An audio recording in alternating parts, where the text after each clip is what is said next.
Wow, wow, wow. Welcome back to my vlog. Nandito kami ngayon sa isang pagkainan dahil sobrang sarap dahil namimiss namin itong Jollibee, Chicken Joy at Spaghetti. At saka meron kaming goal kasi mag-ipon kami ng peso daily, 1 peso daily para makapag-afford kami ng Jollibee dahil yung Jollibee ay minsan mamimiss din natin yung Jollibee kahit paminsan-minsan lang naman.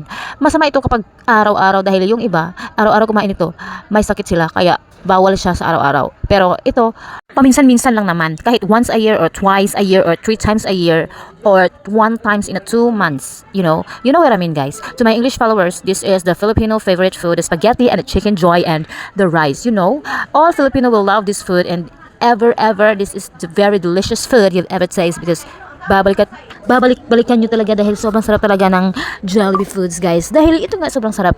Tingnan nyo, oh. Sobrang sarap ng spaghetti, guys. Kahit nga ako nag-voice over, ako naglalaway ako dahil sobrang sarap talaga kahit sa video na lang kasi 1 week pa to.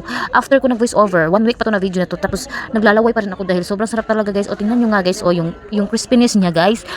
Obvious talaga siya na sobrang crispy dahil sa video, kitang-kita, sobrang obvious naman. Sobrang juicy ng spaghetti. O tingnan nyo nga, sobrang sarap niyan.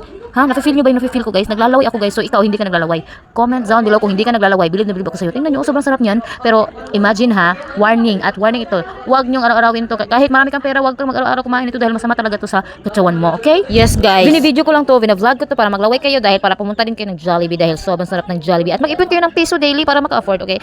Kasi kami, nag-ipon kami ng 1 peso daily para maka-afford kami nito dahil sobrang sarap. At saka hindi siya mabigat sa bulsa dahil pinag-iipunan na siya. Naintindihan niyo ba ako, guys? At saka inform ko lang kayo, sobrang ingay sa bahay na to, guys. Hindi niyo lang feel pero sobrang ingay talaga. Hindi ako makapag-focus sa pag-vlog, okay? Pero thank you dahil nanood ka pa rin. Thank you so much. For more videos, just follow me. Thank you so much.